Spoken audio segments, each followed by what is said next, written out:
Hello everyone, I'm Citizens Spokesman Eylon Levy. Today is August 14th, 2024. This is the daily briefing of the Israeli Citizen Spokesperson's Office. We're live on Instagram, Twitter, YouTube, and LinkedIn, and available afterwards wherever you get your podcasts. Please start submitting questions in the chat. As always, give us a like and subscribe to help us reach a wider audience. Today is day 313 of the October 7th war and the Hamas hostage crisis. Hamas keeps firing rockets at civilians and Israel, again from inside a humanitarian safe zone. Because Hamas's plan has always relied on this. When Israel tries to stop Hamas firing rockets at its people, some attack Israel for supposedly violating humanitarian protections. And let's be clear, Israel is claiming Hamas fired from a humanitarian zone. Hamas posted a video of setting up and firing rockets at Tel Aviv from inside a tent in a humanitarian zone. And Hamas's murderous rocketeers are dressed up as civilians in t-shirts and jeans. For Hamas, military fatigues are only for looking tough, for propaganda videos. Think about it. Hamas films explicit evidence of their war crimes and then puts it online. For anyone unsure, it is a war crime to fire at civilian targets like the city of Tel Aviv. It is a war crime to fire from among civilians. It is a war crime to attack while dressed as civilians. These rockets are a reminder that Hamas is a ticking time bomb.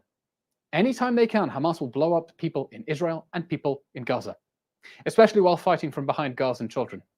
And why not? Hamas filmed and posted their massacre and abduction on October 7th. Hamas filmed and posted and promised to do it again and again and again and again. And some still uncritically repeat Hamas's propaganda while casting doubt on Israel's side. So why wouldn't Hamas fire from inside safe zones? The UN is basically telling it to do that. When Israel is forced to strike in a humanitarian zone, remember that Hamas murderers are firing at people in Israel from within the shelters. One of the Hamas rockets aimed at murdering innocents in Israel fell short and impacted in Gaza. Hamas relies on their international cheerleaders to grant them immunity to inhumanely violate humanitarian protections, to threaten innocents in Israel while endangering innocents in Gaza.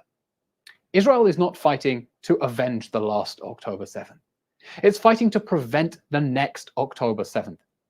And some things are worth fighting for. Stopping a terrorist army an hour's drive away from Tel Aviv from being able to fire rockets at our cities at will is one of those things. Because Hamas is still trying to murder innocent people in Israel. Hamas is still holding 115 hostages in its terror dungeons. Iran is blackmailing Israel to try to save Hamas. Here's the deal. Hamas is refusing to negotiate to free the hostages. Hamas is refusing to negotiate a ceasefire and says it won't attend a US-led ceasefire summit in Cairo tomorrow. Meanwhile, Hamas's patrons in the Islamic Republic are threatening to attack Israel if there is no ceasefire. They're trying to blackmail Israel into leaving Hamas free to perpetrate more October 7th massacres again and again. The Iranian regime has been attacking Israelis on 7 fronts since October 7th. Now Iran is blackmailing Israel to try to save Hamas. Iran hasn't been able to destroy Israel, so it's trying to force Israel to commit suicide. But Israel cannot return to October 6th. It cannot turn to a world in which Hamas can invade and take hostages at will. Hamas must release the hostages, and we need international pressure on Hamas and its backers, Qatar, Turkey, and Iran, to let them go now. And the war that Hamas started on October 7th must end with the 3 Ds. The destruction of Hamas, the demilitarization of Gaza, and the de-radicalization of Palestinian society. Or else there will be a next time, and it will be worse. And it will be worse because Hamas will think that the world will save it from the wars that it starts. Iran says it rejects the calls by the Americans, the British, the French, the Germans, and the Italians not to attack Israel in an act of aggression. In the meanwhile, the US has okayed a $20 billion arms deal to Israel, including fighter jets. And Israel's allies have positioned significant military assets in the region. Israel does not want war with Iran. But Iran is already fighting a regional war against Israel on 7 fronts. Israel will not today allow Iran what it and its proxy armies need to murder more people in Israel tomorrow. If Iran insists on attacking Israel in an unprovoked act of aggression, Israel will do what it must to defend its people, knowing that the free world stands behind our right to defend ourselves. And the West must continue to stand with Israel against Iran's aggression and against attacks by its proxy armies on 7 fronts. For all those asking what you can do to help, you'll find links to our JGive campaign across social media. Those donations help us so much in helping to get the word out. As always, please like, subscribe to help us reach a wider audience and keep growing our platforms. We're eyeing hitting 20,000 on Instagram, and we're not too far off. We'll take some questions now from audience watching live on social media. Please. Our first question today comes from Chucky KY on Instagram, who asks, How can they still fire rockets? Why aren't they destroyed yet? Hamas's ability to fire rockets at Israeli cities has been massively downgraded. In the early hours of the war, they fired thousands of rockets as they were conducting the October 7th massacre. They don't have that ability anymore. Israel allegedly eliminated arch-terrorist Ismail Haniyeh in Tehran, and Hamas did not respond with a rocket barrage at Israeli cities, not because they don't want to, but because they can't. Israel has degraded Hamas's military capabilities by doing the following: by destroying the weapons silos and confiscating their weapons, by destroying Hamas's weapon production facilities above ground and below ground, and critically, by cutting off Hamas's smuggling routes from Egypt along the Philadelphia corridor, the border next to Rafah, so it cannot import those missiles. And here's why it's so important that when this war ends, with the return of all the hostages, Hamas not be able to regroup and rearm, or it will continue to get those rockets with which it has been raining hellfire on Israeli cities for the last 20 years. Hamas is still a ticking time bomb. Israel is fighting not out of anger at what Hamas did on October 7th, but to stop terrorists from attacking our cities and from perpetrating massacres like they did on October 7th. And it's crucial to remind everyone that even though Hamas's military machine has been massively degrading, it is still a terrorist army that is fighting as a guerrilla force. And this war has to end with Hamas no longer able to fire rockets at Israeli cities. No country in the world would put up with it, and Israel is done putting up with it too. Our next question comes from Lolly Schwartz on Instagram, who asks, Did Israel move the goalposts, the ceasefire deal? How close are we really? Israel's official position is that it has not made any changes to the original ceasefire proposal. It's made only certain clarifications. For example, the question of whether terrorists can move back into northern Gaza. The original ceasefire proposal from May says that armed militants, armed terrorists cannot move back into Gaza City. Why does Israel want to stop terrorists moving into Gaza City? Because if they do that, they will regroup and rearm just meters away from Sderot.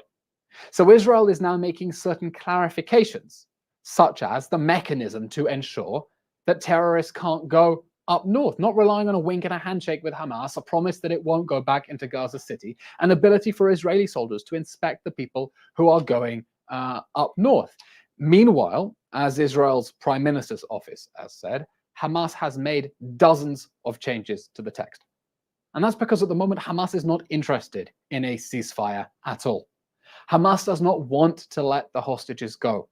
Every day that this war drags on is a benefit for Hamas, not despite civilian suffering, but because civilians are suffering, because that is part of Hamas's strategy to generate human suffering, real and imagined, to get pressure on Israel to leave it alone. And so as we go into these negotiations tomorrow, to which Hamas is saying it will not attend, it's not even going to take part in those talks, we need you to put pressure on your leaders, to put pressure on Hamas and its backers, you know them by now, Qatar, Turkey, and Iran, to let the hostages go. And to give Hamas a reason to let them go, they need to repeat the demand that Hamas release those hostages unilaterally and unconditionally.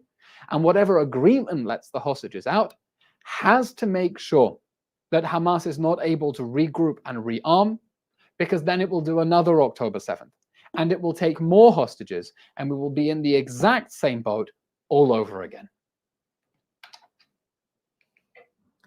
Our next question comes from Malcolm F. on Instagram, who asks, the Australian government wants to issue visas to Gazans. How could Australia let in people, most of whom we know are indoctrinated, who participated on October 7th and who worked for UNRWA, aka Hamas, and are anti-West? You'd have to ask the Australian government or the Australian Citizens Spokesperson's office. I'm afraid I really can't explain what Canberra might be thinking. Perhaps Asha Westrop Evans, who previously had a position as an Australian government spokesman and is now part of the Israeli Citizens Spokesperson's office and will be presenting the briefing tomorrow, might have some ideas. But really, I don't know. I understand the impulse among certain countries to want to give protection for people fleeing a war zone. It's a noble humanitarian impulse. But just look at opinion polls in Gaza. Most people think the October 7th massacre was the correct decision by their government, Hamas. Despite all the suffering, they think that it was worth it for 24 hours of raping and murdering. Gaza has a severe extremism problem, an extremism problem funded by Western countries, because that drive to jihad has been taught in UN schools, in UNRWA schools. And so if countries want to take in refugees, I think that's very noble, but they need to be absolutely aware of the extremism problem inside Gaza and not be naive about that at all. Our next question comes from Itai on Instagram, who asks, Eylon, what do you feel after watching the October 7th massacre video? Itai, thank you for your question. For those who don't know what Itai is referring to, last week I watched the 10-minute clip of atrocities from October 7th that was screened to the judges at the ICJ. It was screened to help them understand what Hamas did on October 7th, triggering this war, and the sort of massacre that it is threatening to do again and again, and therefore Israel is fighting to prevent. Israel is not publicly releasing the footage, although you may remember some of the footage from October 7th. It's not releasing it out of respect for the victims' families. But in this video, which is on my YouTube channel, I describe what I saw. For half an hour, as the light flickers in my face, I react to the video of the atrocities. These are the worst things I have ever seen. Corpses burned to a cinder, to a coal, horrific mutilations, including in people's genital areas, evidence of widespread sexual abuse, people who were burned alive, people who were gagged and bound before they were burned alive. We've been speaking for 10 months about the atrocities of October 7th. It made me realize that this was not only a brutal massacre, it was a sadistic massacre. It was a massacre in which Hamas terrorists deliberately sought to murder as many people in the most painful way that they could, and they did so gleefully. And it was a reminder of why Israel is fighting and what it is working to prevent. And I would encourage all of you to go to my YouTube channel and watch the reaction video to the October 7th atrocity footage to remind you how this war started. And that since then, Hamas has spent every day denying that it performed the atrocities that it recorded itself filming, and promising to do again and again until all of us are dead. Our next question comes from Bambusera on Instagram, who asks, does the Citizens Spokesperson's office distribute these briefings to Western mass media outlets? If not, why not? They need some balance to Al Jazeera and other mouthpieces of radical Islam.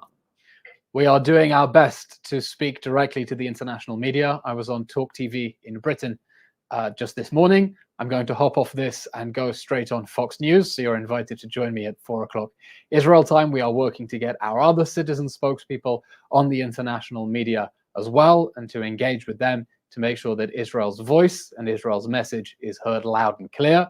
We're going to do that fight on traditional media, but we need you to do it as well. We are doing these briefings not so that you watch them and go, huh, that was interesting, but so you take this information and lead the fight in your own communities. If you hear someone, a radio presenter, talking nonsense about Israel, we want to give you the words at the tip of your tongue to have the confidence to call them up and say, you're talking nonsense, here are the facts.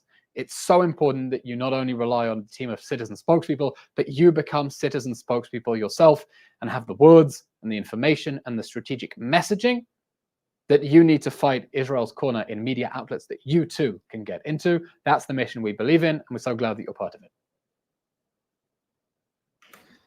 Our next question comes from YouTube from Joanne, who asks, do you have any information about the tragic reports of twins killed in Gaza? Joanne, I've seen those horrific reports about the twins who were reportedly killed in Gaza. It is really heartbreaking, the amount of civilian suffering as a result of Hamas's decision to declare this war and fight it from inside civilian areas. At the moment, I think details are still thin. I saw a report with the infant's father, who said that he himself doesn't know exactly what happens. He says his house was hit by a shell. We don't know the circumstances of that. The IDF is looking into it. We do know that Hamas fights from inside civilian buildings, from homes, from schools, from hospitals. And it's possible that Hamas was operating inside or around where these infants were reportedly killed. But I'm afraid we don't have information at the moment, and it's important not to speculate and to wait to get all the facts.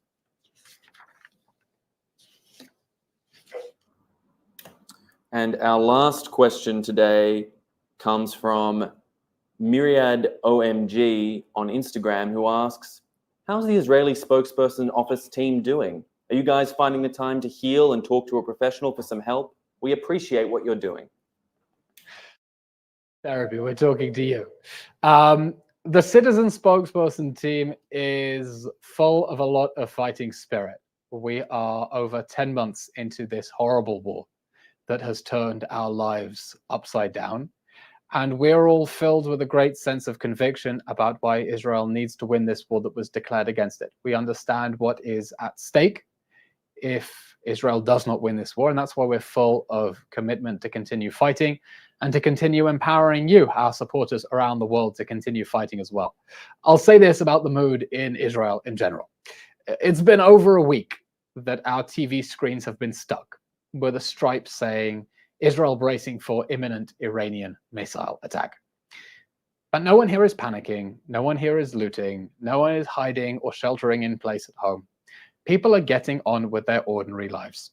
And they know that if a siren starts and there is an emergency, we will follow the instructions of the Home Front Command, we will seek shelter, and we'll do what we have to do to keep safe. But we're not letting Iran's threats of a direct missile attack get us down. We're finding ways to keep up our spirits. The atmosphere in the office is good. We're making jokes, some dark jokes. It's a way to cope. Humor is a coping mechanism. And I would advise everyone who's having trouble in these times, try to find a way to have a chuckle. Sometimes it can feel wrong, but it is a coping mechanism, and it's important to let off pressure. This is a marathon, not a sprint. We need everyone to conserve their energies and keep sane. Okay, that's all we have time for today. We will be back tomorrow, 3 o'clock Israel time, 8 a.m. Eastern, on all the social media platforms with a Citizen Spokesman, Asher Westrop Evans. As always, follow us on all the social media platforms. If you're watching on Twitter, give us a follow on Instagram now. Instagram, give us a follow on YouTube. And please do me a favor, share the link with one friend and ask them to follow as a special favor so we can get the message out to the whole wide world. Thank you very much, everyone. Keep safe. Thanks for watching. Drop a comment below. Don't forget to like, share, and hit subscribe to stay updated with our latest content. Until next time, stay informed and inspired. This is Dejobnik signing off.